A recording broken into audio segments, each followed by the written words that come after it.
सेठ अमीरचंद शहर का एक नामी सेठ था जिसका कपड़ों का बहुत बड़ा व्यापार था। सेठ अमीरचंद ने सारा कारोबार अपने दम पर खड़ा किया था, जिसके कारण उसकी उम्र कमाते कमाते कब 40 पार कर गई उसे पता ही नहीं चला।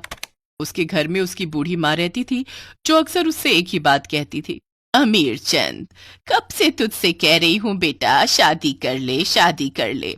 सारी उम्र तेरी कमाते कमाते निकल गई। कल को मैं नहीं रहूंगी तो फिर तेरा ख्याल कौन रखेगा?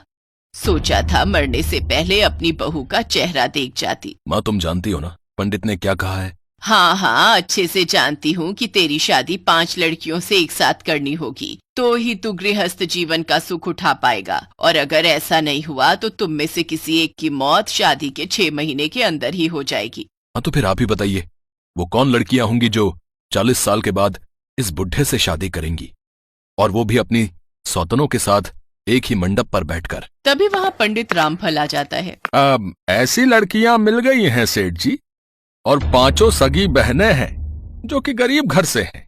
मैंने उनकी माँ से बात कर ली है, हम कल ही उनके घर जाएंगे। अगले दिन सेठ अमीरचंद अपनी माँ और पंडित के साथ आशा देवी के घर पहुंच जाते हैं, जहां वो 5 बहनों गुंजन, कुसुम, सीमा, पायल, निधि को पसंद कर लेता है। फिर एक ही मंडप में शादी कर 5 को दुल्हन बनाकर घर ले आता है। शादी की पहली रात सेठ अमीरचंद अपनी 5 पत्नियों के साथ बारी बारी से समय बिताता है। फिर शादी के 2 दिन बाद जब अमीरचंद ऑफिस जाने के लिए तैयार होता है, तो वो अपनी माँ को आवाज लगाते हुए कहता है, माँ, मेरा सफेद कुर्ता पजामा कहाँ है? ये लीजिए जी, आपका सफेद कुर्ता पजामा, ये आपका बैग, ये आपका पर्स, ये आपकी घड़ी और ये आपके जूते जी। अब आप जल्दी से तैयार हो जाइए, आपके लिए नाश्ता लगा दिया है। ये सब देखकर सेठ जी के नौकर आपस में बात करते हुए कहते हैं, अरे वाह, क्या नसीब है हमारे सेठ का बिरजू है। पहले इन्हें एक नहीं मिलती थी और अब एक साथ 5-5 पत्नियां। हाँ, तो 5-5 पत्नियां पालना हर किसी के बस की बात भी तो नहीं है।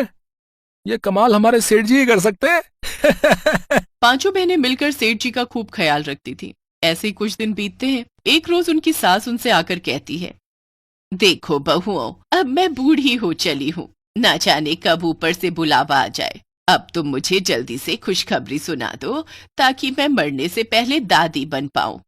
वो सभी बहुओं से ये बात कहती है, लेकिन ऐसे ही शादी को 1 साल बीत जाता है, फिर भी एक भी बहू गर्भवती नहीं हो पाती।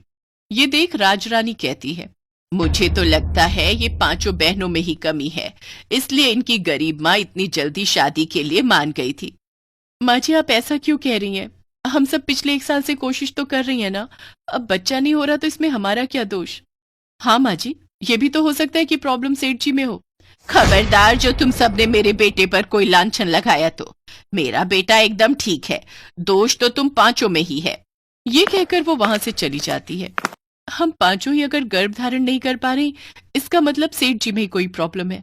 हमें उन्हें लेकर डॉक्टर के पास जाना होगा, लेकिन मुझे नहीं लगता माँ जी और सेठ जी इसके लिए मानेंगे। तो उन्हें बताएगा कौन? मेरे पास एक प्लान है।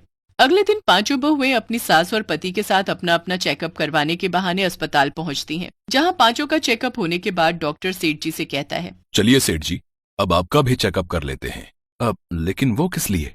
वो क्या है ना, आजकल कौन सी बीमारी आकर जकड़ ले, कुछ कह नहीं सकते, इसलिए समय समय पर चेकअप करवाते रहना चाहिए। फिर डॉक्टर सेठ जी का भी चेकअप करता है, जिसमें पता चलता है कि कमी राजरानी की बहुओं में नहीं बल्कि सेठ जी में है, जिसकी वजह से उन्हें बच्चे नहीं हो पा रहे हैं। डॉक्टर ये बात आकर उन सबको बताते हैं। माँ जी, जरूरी नहीं कि हमेशा कमी औरत में ही हो, मर्द को भी अपना चेकअप करवाना चाहिए।